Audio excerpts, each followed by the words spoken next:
ಇವತ್ತು Gen X company ಮತ್ತು ನಂದಿ ಹೆರಿಟೇಜು ಹಾಗೆ ದೃಷ್ಟಿ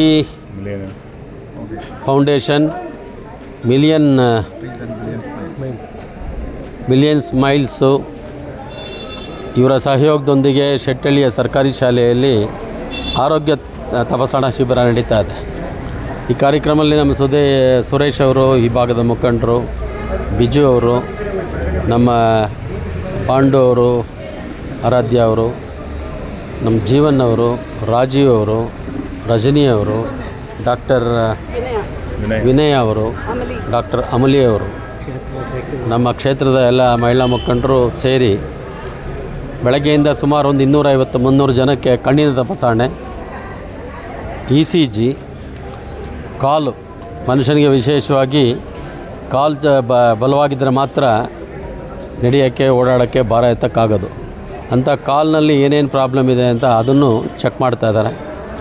ಶುಗರು, ಕಣ್ಣು ಚೆಕ್ ಮಾಡಿ ಯಾರಿಗೆ ಕಣ್ಣು ಕಾಣಿಸಲ್ವ ಅವ್ರಿಗೆ ಪ್ಲಸ್ಸು ಮೈನಸ್ ಇದ್ದವ್ರಿಗೆ ಇಲ್ಲೇ ಕನ್ನಡಕ ಕೊಡುವಂಥ ಕೆಲಸನೂ ಮಾಡಿದ್ದಾರೆ. ಇಲ್ಲಿ ಕನ್ನಡಕ ಸರಿ ಹೋಗಲ್ಲ ಅಂದರೆ ಒಂದು 10 ದಿವಸಕ್ಕೆ ಹೊಸ ಕನ್ನಡಕ ತರಿಸ್ಕೊಡುವಂಥ ಕೆಲಸನೂ ಇವತ್ತು ಇವರೆಲ್ಲ ಸೇರಿ ಮಾಡಿದ್ದಾರೆ. ಇದೊಂದು ಒಳ್ಳೆಯ ಸೇವೆ. ಮನುಷ್ಯನಿಗೆ ಒಂದು ಆರೋಗ್ಯ ಭಾಳ ಮುಖ್ಯ. ಆರೋಗ್ಯವೇ ಭಾಗ್ಯ, ಅನಾರೋಗ್ಯವೇ ನರಕ.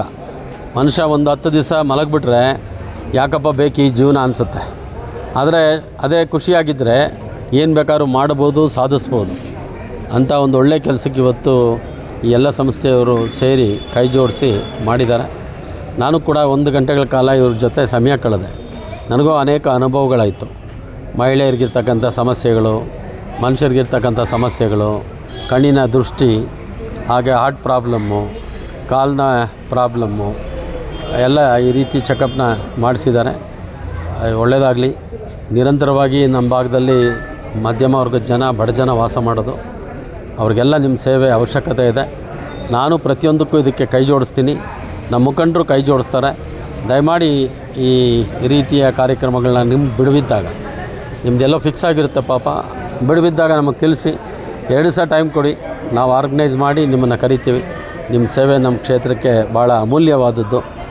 ಈ ಭಗವಂತ ನಿಮಗಿನ್ನೂ ಹೆಚ್ಚಿನ ಶಕ್ತಿ ಕೊಡಲಿ ಈ ರೀತಿಯ ಸೇವೆ ಮಾಡೋಕ್ಕೆ. ಕೋಟ್ಯಾಧೀಶ್ವರರು ಇರ್ತಾರೆ, ಅವ್ರಿಗೆ ಸಮಾಜಕ್ಕೆ ಏನೂ ಮಾಡೋಕ್ಕೆ ಮನಸ್ಸು ಕೊಡೋಲ್ಲ ಭಗವಂತ. ಆದರೆ ತಾನು ದುಡ್ದಿದ್ರಲ್ಲಿ ಏನಾದರೂ ಸಮಾಜಕ್ಕೆ ಕೊಡಬೇಕು ಅನ್ನೋ ಮನಸ್ಸು ಕೆಲವರಿಗೆ ಭಗವಂತ ಕೊಡ್ತಾನೆ. ಅಂಥದ್ರಲ್ಲಿ ನಮ್ಮ ಜೀವನ್ ಅವರು, ರಜನಿಯವರು, ರಾಜೀವ್ ಅವರು, ನಮ್ಮ ಡಾಕ್ಟ್ರುಗಳು ಬಂದು ಸೇವೆ ಮಾಡ್ತಾಯಿದ್ದಾರೆ. ಅವ್ರಿಗೆಲ್ಲ ಭಗವಂತ ಇನ್ನೂ ಹೆಚ್ಚಿನ ಶಕ್ತಿ ಕೊಡಲಿ ಅಂತ ನಿಮ್ಮ ಮೂಲಕ ನಾನು ಭಗವಂತನ ಪ್ರಾರ್ಥನೆ ಮಾಡ್ತೀನಿ. ಧನ್ಯವಾದಗಳು.